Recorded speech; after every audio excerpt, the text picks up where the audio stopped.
శ్రీశైలంలో మల్లన్న, సింహాద్రిలో అప్పన్న,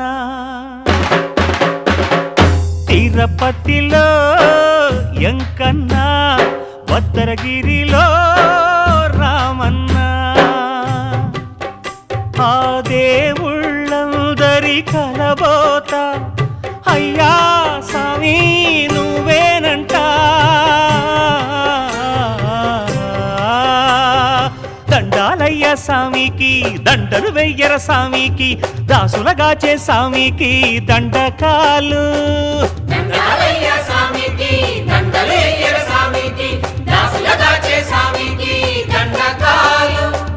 కొండంతా అండల్లే కొలువైనా మారేడు, కొంగు బంగారైనాడు ఈ దొర.